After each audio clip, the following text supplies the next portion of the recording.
Salam bahagia untuk kita semua. Apa kabar teman-teman? Sehat selalu kan? Ada yang lagi ngerasa capek nggak? Atau lagi bahagia? Lagi senang? Atau malah lagi sedih? Tapi apapun yang lagi kalian rasain sekarang, semoga kedepannya kalian akan bahagia atau lebih bahagia dan selalu bahagia. Amin. Kali ini aku datang untuk membahas hal kecil sekelumit cerita yang mungkin teman-teman sering dengar, tapi hal ini tuh jarang jadi perhatian khusus. Nah, aku pengen gali sedikit nih hal umum sebenarnya yang terjadi di sekitar kita, tapi kita jarang atau tidak menghiraukannya sama sekali. Apa itu? Yap, kesehatan jiwa. Wah, dari namanya kok kelihatan so absurd, ya nggak sih? Nah, sebenarnya kesehatan jiwa itu penting loh, perlu kita tahu secara mendalam biar kita bisa menghindari atau bahkan menjaga diri kita agar tetap sehat dan tidak sakit secara mental ataupun kejiwaan. Nah, sebelum kita masuk lebih dalam, kita harus tahu dong pengertian dari kesehatan jiwa itu. Nah, kalau menurut WHO nih, kesehatan jiwa adalah ketika seseorang tersebut merasa sehat dan bahagia, mampu menghadapi tantangan hidup, serta dapat menerima orang lain sebagaimana seharusnya, serta mempunyai sikap positif terhadap diri sendiri dan orang lain. Wow, jadi kalau secara singkatnya, kesehatan jiwa itu ketika seseorang merasa sehat dan bahagia. Nah, lalu kalau kita merasa sedih, kecewa, marah, atau tidak bahagia, itu berarti apakah jiwa kita sakit? Atau kesehatan jiwa kita terganggu? Nah, sekarang kita bahas itu ya. Sebenarnya kalau kita ngerasa marah, kecewa, sedih, itu wajar karena kita manusia. Manusia itu memiliki banyak emosi, banyak ekspresi, tergantung situasi yang kita hadapi. Nah, tapi segala atau seluruh emosi itu bukan berarti menandakan bahwa kesehatan jiwa kita tidak baik. Karena itu juga merupakan bentuk ekspresi kan. Nah, tapi kalau semisal perubahan pola pikir, perilaku, sikap, dan emosi kalian selalu berubah secara tidak stabil, terus-menerus, dan tidak terkontrol, itu baru harus menjadi tanda tanya. Kok bisa tiba-tiba aku ngerasa seneng, lalu kemudian aku ngerasa sedih? Ini yang harus dipertanyakan. Kenapa? Karena kalau pas kita marah, pasti kita meluap-luap ataupun kita mengeluh di dalam hati. Tapi habis itu pasti ada hal yang membuat kita meredakan amarah kita. Tapi nggak langsung seneng lagi kan. Dari reda itu kemudian kita akan merenung, lalu menenangkan diri, dan kembali baik-baik saja. Namun, bila jiwa kita sedang tidak sehat, kita tidak seperti itu. Tiba-tiba kita akan marah meluap-luap, mengacaukan segala hal, mengamuk, atau tantrum, atau sebagainya. Tapi kemudian kita tertawa. Kita tertawa akan hal yang menurut orang lain itu nggak lucu. Kok kamu bisa ketawa? Abis marah-marah kayak gitu kok tiba-tiba ketawa? Kan aneh. Nah, kondisi seperti itulah yang harus kita gali, yang harus kita cari penyebabnya. Kok bisa seperti itu? Balik lagi ke kesehatan jiwa ya. Nah, kalau emosi kita berubah secara tidak stabil atau perilaku kita tiba-tiba yang awalnya ceria lalu menjauh dari masyarakat, menjauh dan mengurung diri di dalam kamar atau tidak mau bersosialisasi dengan siapapun, itu salah satu gejala yang menunjukkan bahwa kesehatan jiwa kita sedang tidak baik. Kenapa? Banyak faktor, entah masalah pribadi atau masalah dengan keluarga, masalah dengan lingkungan, pendidikan, ekonomi, dan lain hal. Selain gejala yang seperti emosi yang berubah-ubah ataupun menjauh dari situasi sosial, banyak lagi gejala yang timbul atau ciri-ciri yang menunjukkan kesehatan jiwa kita tidak stabil. Contohnya seperti apa ya? Malas melakukan segala sesuatu.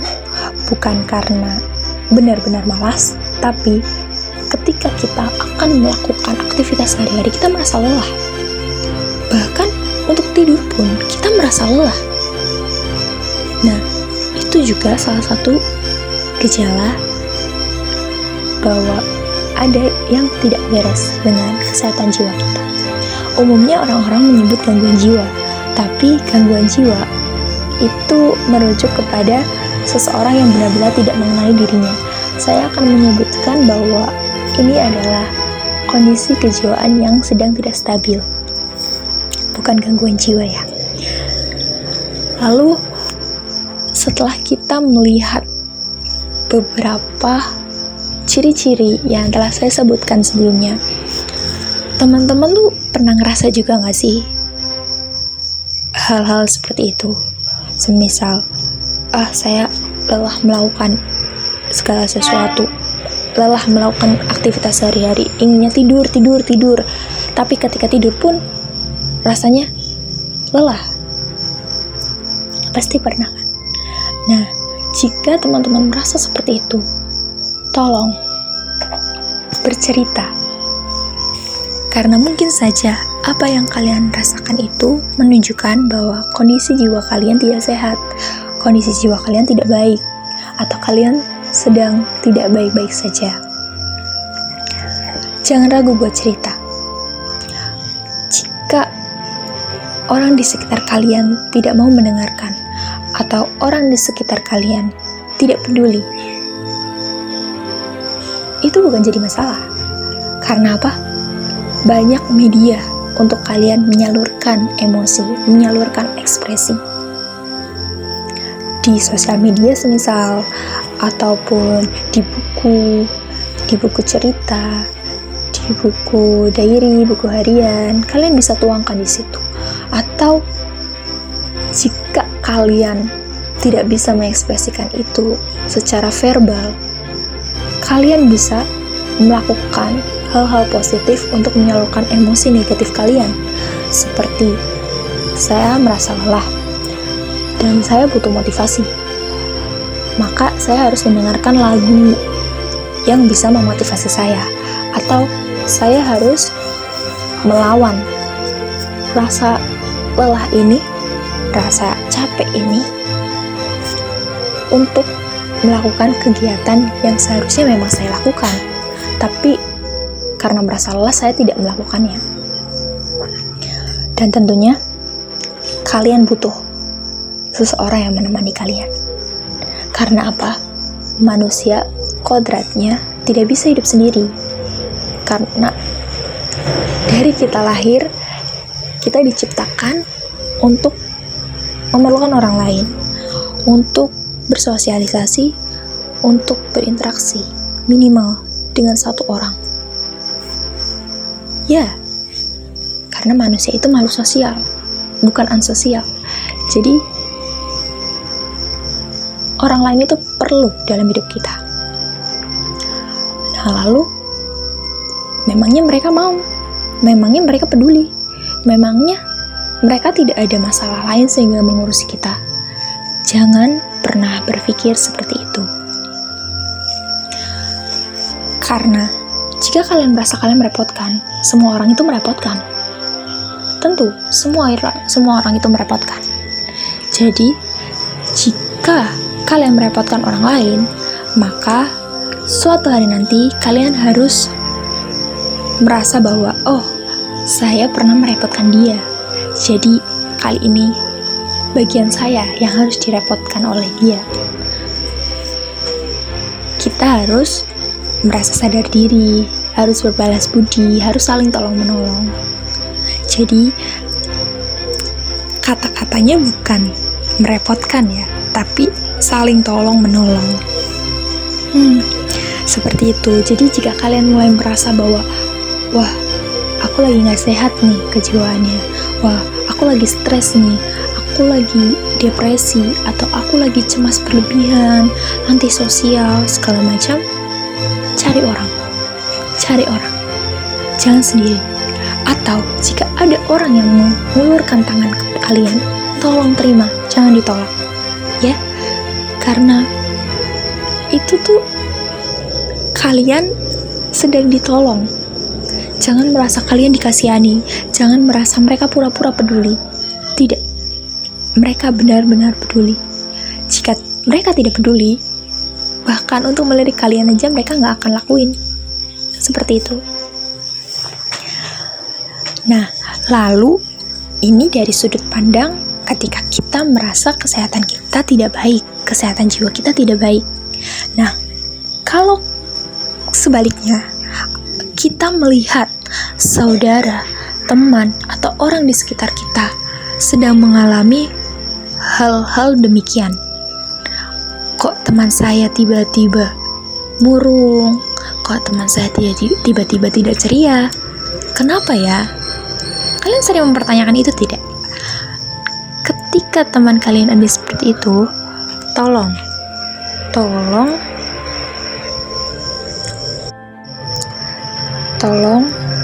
untuk kalian peka terhadap sekitar.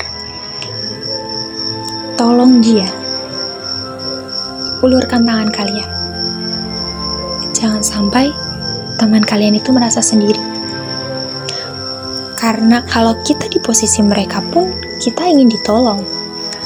Nah, ketika ada orang lain yang merasa seperti itu, kenapa kita tidak menolong? Begitu kan? Kita harus peduli. Kita harus saling mengerti.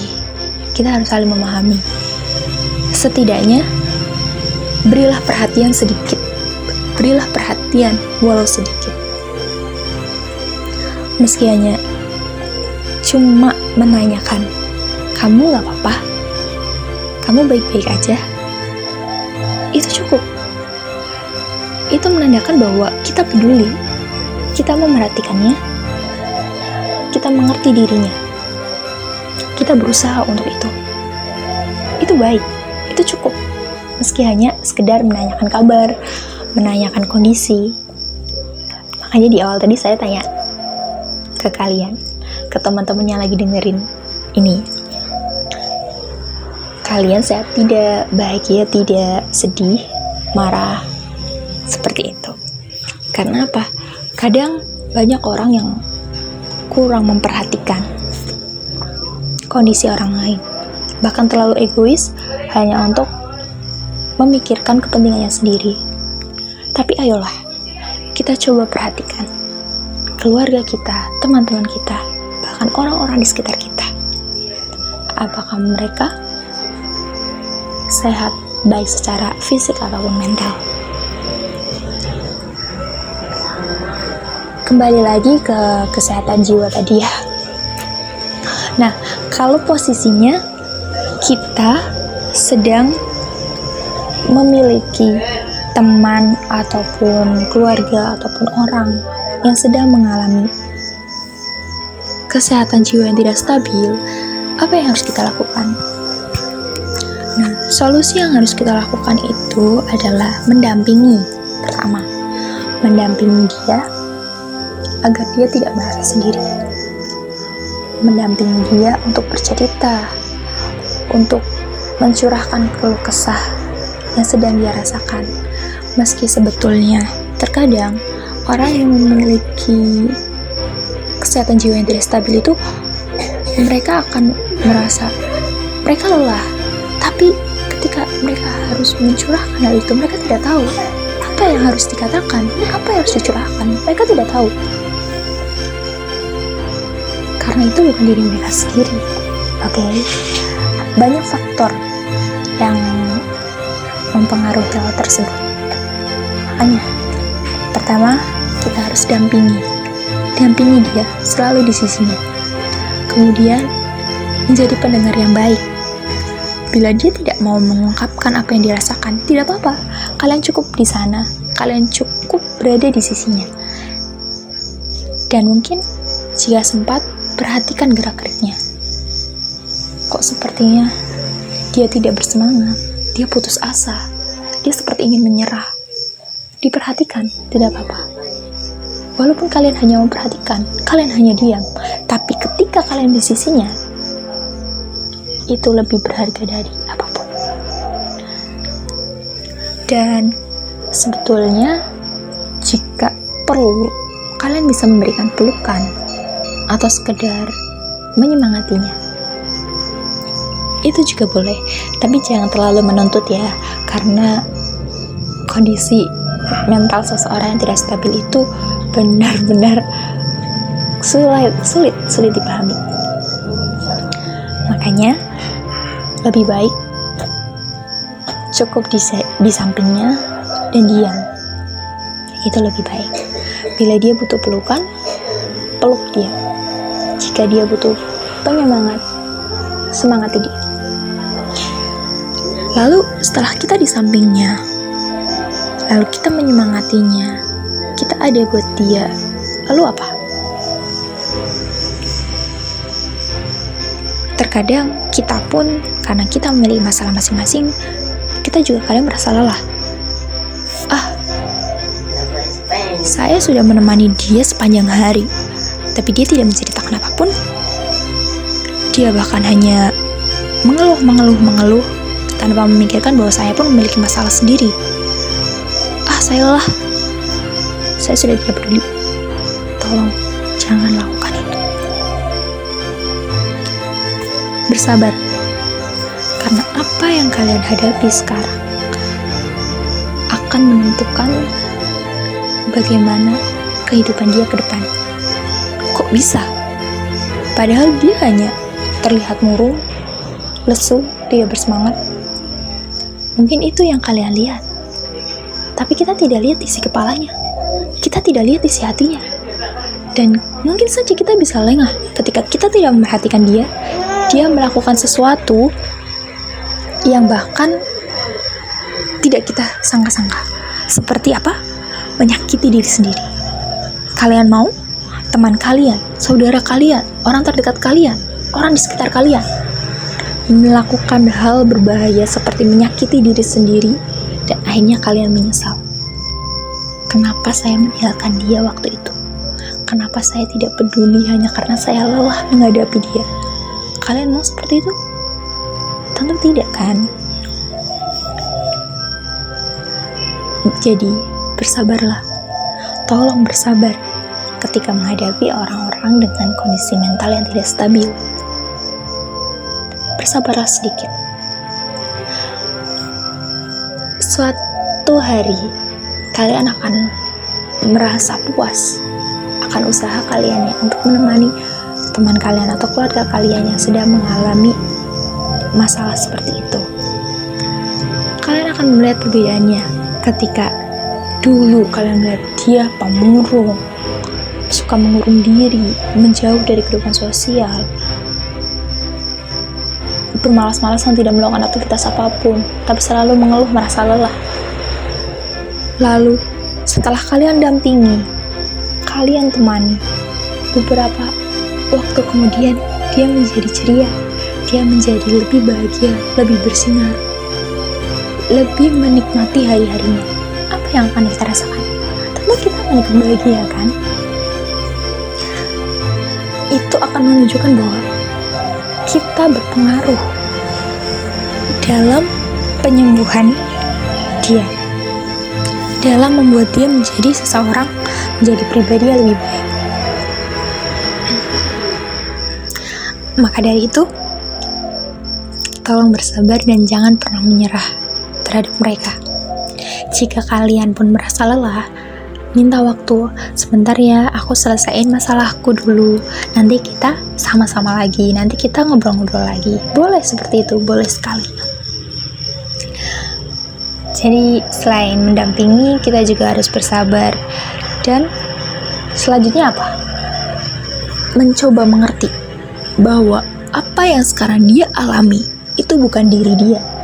Pernah kan kita lihat, oh dia selalu ceria, dia selalu tersenyum, tapi kemudian dia tiba-tiba menjadi seseorang yang pemurung. Kan aneh, seperti itu bukan diri dia. Dulu dia seperti ini, kok sekarang dia seperti itu. Oh, atau mungkin pergaulannya ya? Oh, atau mungkin lingkungannya ya? Pasti penasaran kan? Nah, ketika kalian penasaran itu, kalian coba gali informasi dari itu. Oh, ternyata banyak faktor yang mempengaruhi dia jadi pemurung. Oh, karena lingkungannya yang toksik ataupun tidak bersahabat ataupun terlalu keras pada dirinya, dia jadi tertekan. Malah dia tidak punya teman untuk bercerita, jadi dia menjadi pemurung seperti ini. Nah, ketika hal itu terjadi, tolong kalian coba mengerti, oh iya, ini bukan dirinya yang asli. Jadi saya tetap harus menemaninya, tetap harus bersabar menghadapi dia, dan kemudian mencoba untuk membuat dia kembali seperti dirinya semula. Karena karakter orang kan sebenarnya sudah ditentukan ya dari awal. Mungkin karena seperti yang saya sebut tadi, beberapa faktor dari eksternal maupun internalnya dia yang menyebabkan dia menjadi seseorang yang lain atau bukan dirinya yang dahulu. Orang bisa berubah, tapi perubahan orang haruslah ke arah yang lebih baik, bukannya lebih buruk ataupun mundur ke belakang. Itu tidak merupakan perubahan, tapi itu merupakan kemunduran, ya. Jadi intinya, apapun yang kita alami atau orang-orang yang kita alami, kita harus lebih peduli, kita harus lebih memperhatikan, dan jangan sampai acuh tak acuh ataupun egois dan mementingkan diri sendiri ya. Karena kita nggak mungkin hidup sendiri, kita butuh orang lain. Ya, kurang lebih seperti itu. Ada yang teman-teman bingung nggak dari ucapanku? Aku cerita tadi ada pengalaman pribadi juga sih di dalamnya. Tapi beruntungnya aku termasuk pemilik mental illness. Tapi aku berusaha buat sembuh dan aku jadi diri aku sekarang. Katanya dulu Rere itu ceria, Rere itu suka bicara, Rere itu aktif sekali di sekolah. Tapi kenapa sekarang kok diam? Tapi kenapa sekarang kok jarang bicara, jarang berinteraksi dengan orang, bahkan lebih sering di kamar? Itu kata keluarga dan teman-teman. Dan ketika saya ditanya seperti itu, saya tidak tahu.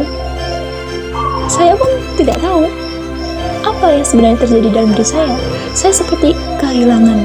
Saya seperti tidak mengenali diri saya sendiri. Saya benar-benar tidak tahu waktu itu. Lalu ada satu demi satu orang yang menanyakan, "Kamu apa-apa? Kamu baik-baik aja?"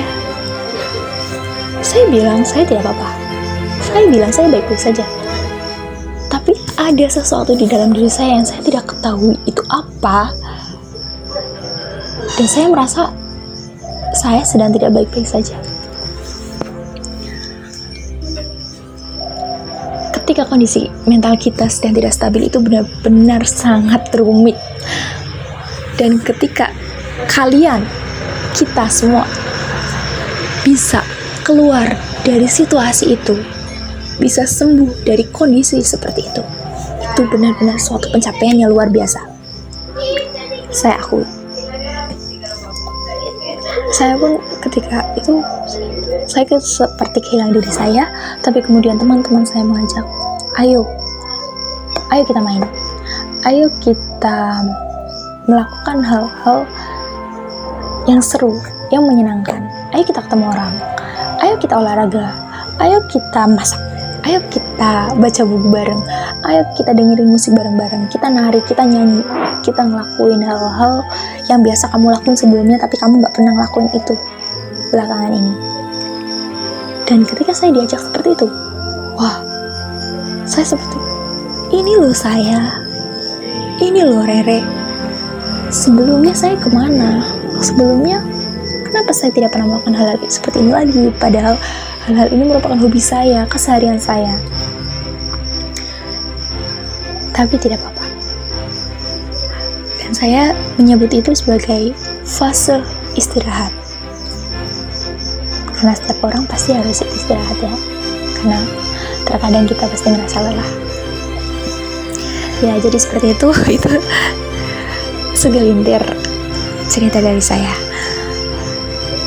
Itu pun sebenarnya saya memiliki masa kelam. Semua orang memiliki masa kelam. Tapi ketika kalian bisa keluar dari masa kelam, itulah yang harus dihargai, yang harus kita apresiasi, yang harus kita akui bahwa kita bisa, kita nggak perlu nyerah.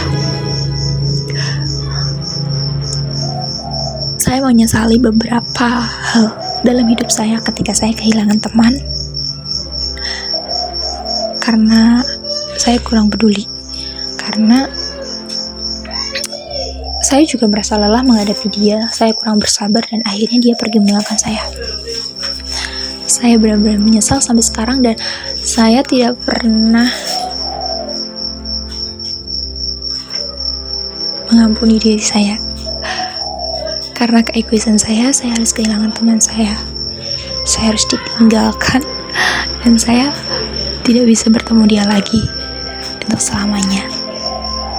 Jadi tolong, siapapun teman kalian, jika salah satu dari kalian ataupun teman kalian merasa kesehatan jiwa kalian tidak stabil, tolong segera cari tahu. Bukan mendiagnosis diri sendiri, tapi kita mencoba untuk mencegah segala sesuatu yang kedepannya akan merugikan kita. Jika kita merasa, wah, mental saya lagi gak stabil nih, kita harus mencegah hal itu agar tidak berkepanjangan. Ya, pasti bisa. Dan kalau lelah, kalau capek, istirahat. Lakuin hal-hal yang kalian suka. Jangan terlalu memaksakan diri. Seperti tugas kita banyak, kita harus selesaiin deadline sesegera mungkin. Tapi tubuh kalian lelah, mental kalian lelah. Gak masalah, jeda 5 menit, 15 menit buat nonton YouTube, ataupun dengerin musik, ataupun lakuin hobi kalian. Itu gak masalah. Kalian gak akan ketinggalan meskipun kalian istirahat sejenak, meskipun kalian rehat sejenak. Itu gak masalah. Jadi jangan memforsir diri sendiri, jangan memaksakan diri, dan tetap harus ingat batas kemampuan kita itu di mana. Kita boleh berkembang, tapi jangan sampai menghancurkan diri dari dalam. Oke? Semangat selalu buat kita, semangat untuk sehat, semangat untuk bahagia. Karena bahagia itu sederhana. Benar, pepatah yang bilang bahagia itu sederhana, itu betul. Hanya dengan kalian bangun tidur, kalian ngerasa sehat, kalian bersyukur akan hal itu. Itu bentuk kebahagiaan. Benar-benar, itu suatu bentuk kebahagiaan yang sederhana. Atau kalian butuh bahagia yang lebih wah lagi, cari itu. karena kalian yang butuh. Jadi kalian harus cari kebahagiaan itu.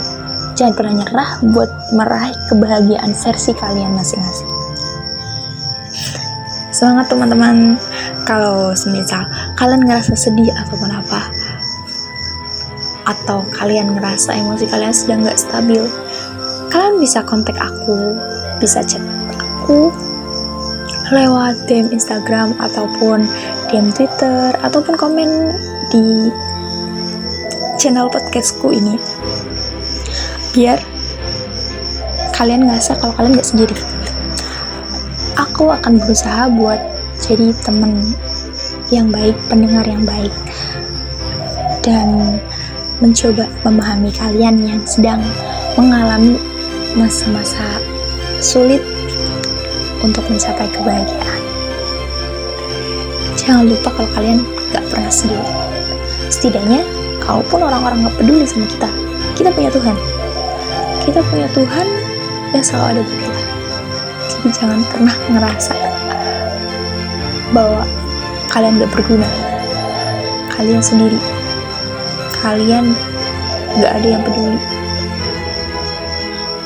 Jangan pernah ngerasa itu. Kalaupun gak ada yang peduli sama kalian, aku bersedia buat memperhatikan kalian, buat care sama kalian. So, mari kita sama-sama nguatin di kondisi yang lagi pandemi seperti ini dan kondisi yang lebih baik ke depannya. Pokoknya pesanku satu, jangan lupa bahagia. Cari kebahagiaan kalian dan jangan pernah nyerah buat raih kebahagiaan kalian sendiri. Oke? Sekian mungkin dari aku. Rere mohon pamit.